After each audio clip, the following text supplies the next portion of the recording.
Hoje é mais um dia em que o mundo se despede de pessoas que não voltarão. Alguns eram conhecidos, outros anônimos, mas todos deixaram sua marca. Pais, filhos, amigos, amores. Histórias que agora vivem apenas na memória. Este vídeo não é só uma lista de nomes. É um tributo silencioso àqueles cuja jornada terminou. Assista até o fim. Dedique um momento de respeito. Inscreva-se no canal, para que a memória deles nunca se apague. E agora, começamos! Morreu neste mês, em Recife, a escritora e pedagoga brasileira Clarice Moura de Sá, aos 76 anos, deixando um legado de palavras, gestos e lutas que atravessaram gerações. Clarice nasceu em 1948, na cidade de Maceió, em uma casa de paredes brancas e chão de terra batida. Filha de uma lavadeira e de um pequeno artesão de couro, ela cresceu em um lar onde o amor era silencioso, mas constante. Desde menina, escrevia versos nos papéis que embrulhavam feijão e lia em voz alta para os vizinhos analfabetos. Foi nesse cenário de escassez e generosidade que se formaram os pilares do seu pensamento: justiça, ternura e resistência. Formou-se em pedagogia pela Universidade Federal de Pernambuco, após anos de trabalho como babá e datilógrafa. Sua monografia, A Palavra como Refúgio, Leitura nas Favelas do Recife, tornou-se referência em estudos sobre educação popular. Em 1982, fundou o projeto Raízes da Palavra, que alfabetizou mais de 20 mil mulheres no sertão nordestino. Publicou seu primeiro livro de poemas aos 42 anos. A obra, O Coração das Coisas Miúdas, venceu o Prêmio Jabuti de Poesia em 1991, reconhecimento que deu voz nacional à sua escrita íntima, feminina e politicamente afiada.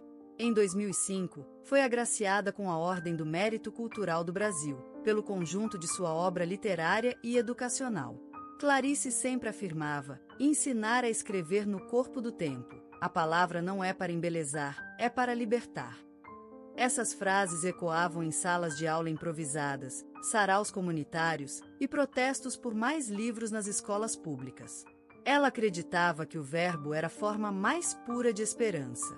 Teve 2 casamentos, ambos marcados por amor e conflito. Criou sozinha 3 filhos e dizia que a maternidade ensinou mais sobre linguagem do que qualquer seminário. Em casa, era divertida, fazia bolo de milho aos domingos e tinha o hábito de escrever bilhetes e escondê-los nos livros da estante. Publicamente, era combativa, enfrentou governos, editoras e cátedras universitárias. Mas, em seus últimos anos, tornou-se mais silenciosa, voltada ao cuidado das netas e à contemplação do mar. Sofreu com Alzheimer nos últimos 4 anos, mas, mesmo com a memória falhando, declamava seus poemas de cor. Sua última entrevista, gravada em áudio por um grupo de jovens escritoras, emocionou o país. Ela dizia: se esquecerem meu nome, tudo bem. Mas não esqueçam que o saber tem cheiro de pão e deve ser dividido ainda quente. Faleceu em sua cama, olhando pela janela o mesmo céu onde, criança, sonhava em ser professora. Sua obra é hoje estudada em universidades, suas ideias vivem em salas de aula rurais, e seus versos, nas vozes de mulheres que aprenderam a ler com ela. Clarice Moura de Sá deixou não apenas lembranças, mas uma era inteira encarnada em seus escritos, ideias e discípulos.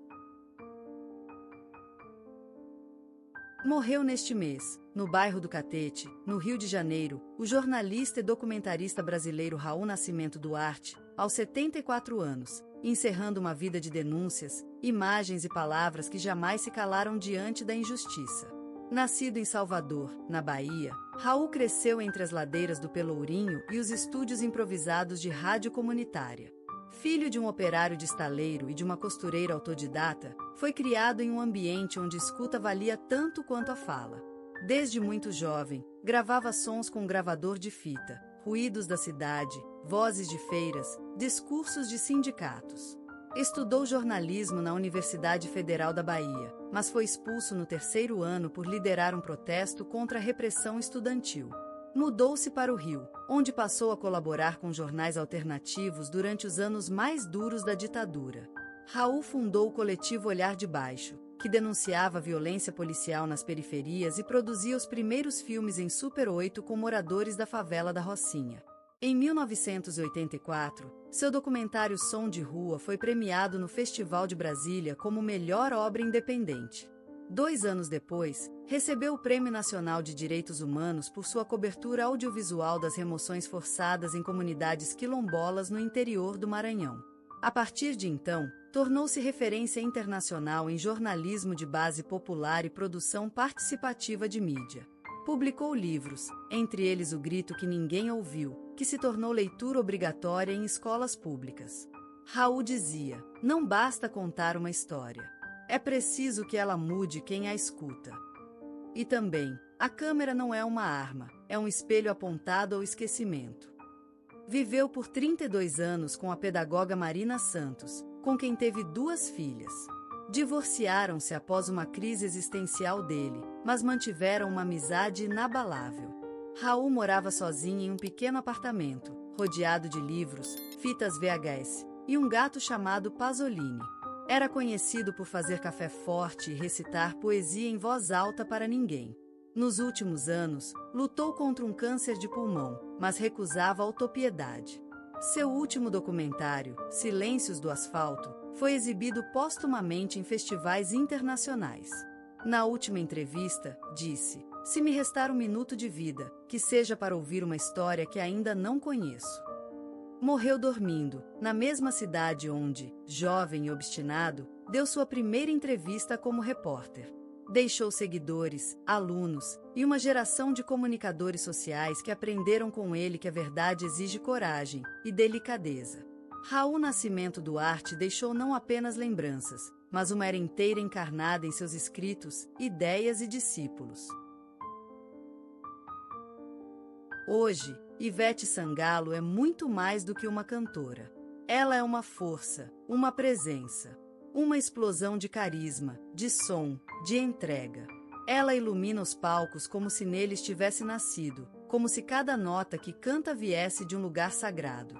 O Brasil inteiro conhece o seu sorriso largo, sua voz que atravessa multidões, sua alegria que parece dançar com o vento da Bahia. Mas antes da fama, dos aplausos e dos trios elétricos, havia apenas uma menina e um fogo que nascia em silêncio. Ivete Maria Dias de Sangalo nasceu no dia 27 de maio de 1972, em Juazeiro, uma cidade quente e viva, banhada pelo Rio São Francisco.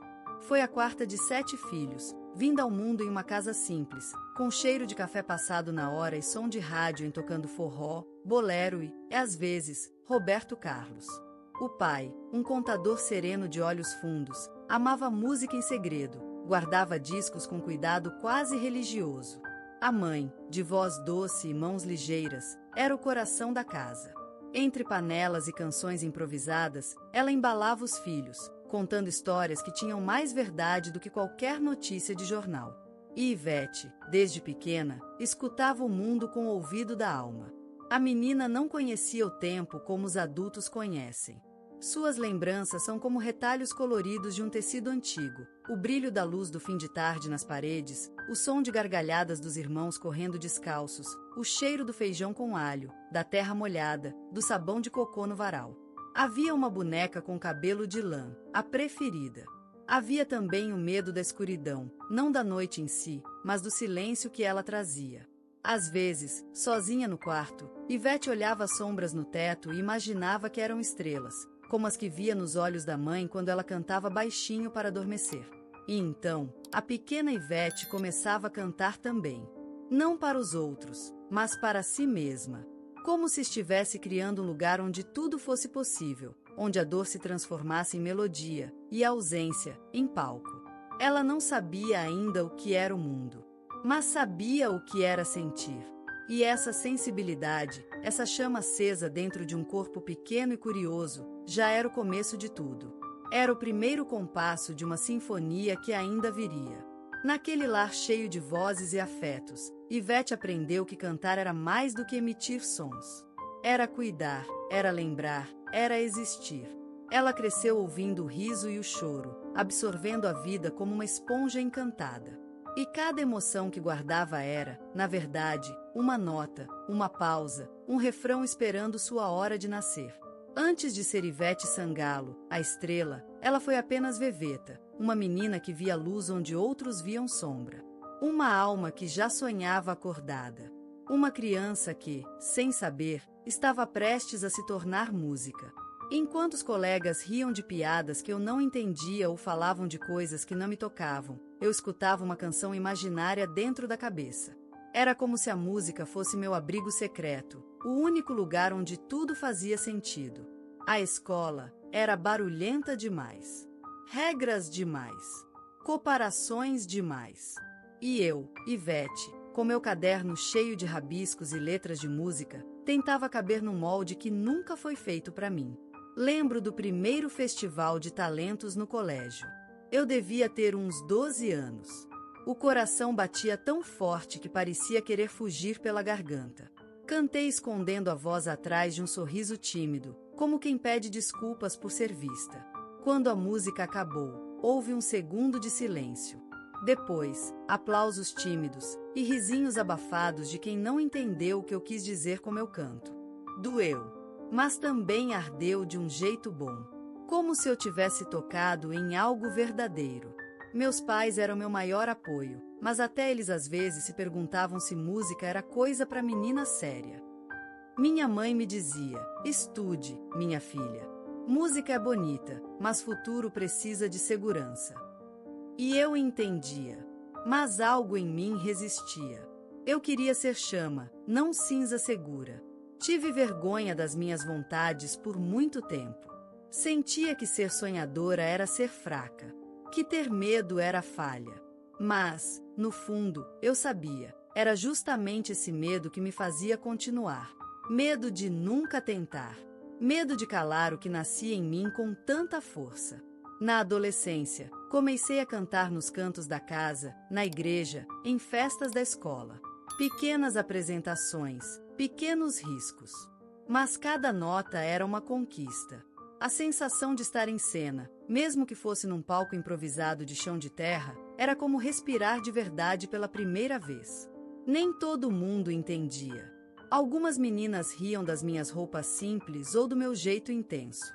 Alguns meninos diziam que eu cantava demais. Como se isso fosse algo errado. Como se ser demais não fosse, na verdade, exatamente o que eu precisava ser. Nessas noites em que chorava calada no travesseiro, prometia para mim mesma: ainda vou mostrar que vale a pena ser quem se é. Que não é vergonha sonhar alto, é coragem. E que mesmo as vozes mais pequenas podem, um dia, ecoar no mundo inteiro. Eu não sabia exatamente para onde ir. Só sabia que a música era minha estrada. E mesmo sem mapa, eu continuaria andando. Porque algo lá dentro já cantava muito antes de eu entender a letra. Não era como nos filmes, onde tudo explode em luz e aplausos. Foi silencioso, como uma onda que começa pequena, mas carrega o oceano inteiro. Cantei como se cantasse pela última vez. Cada nota era uma oração. Cada gesto, um pedaço da menina que cresceu falando com Deus pela música. Quando terminei, não ouvi nada. Nem palmas. Só o som do meu próprio coração batendo. Por um segundo, pensei que tinha fracassado. Mas então, os gritos começaram. Um mar de vozes. Braços no ar. E lágrimas nos olhos de estranhos que, de repente, pareciam íntimos. Eu tinha chegado. O sucesso veio como um vendaval. Contratos, convites, luzes, entrevistas, expectativas. Eu sorria nas câmeras, mas à noite, sozinha no quarto do hotel, me perguntava se era merecido. Tinha medo de perder tudo. Medo de acordar e ser, de novo, apenas a menina que cantava para as paredes. Houve momentos difíceis. Gente que me abraçava sorrindo e falava mal pelas costas. Gente que dizia que eu era só mais uma voz bonita.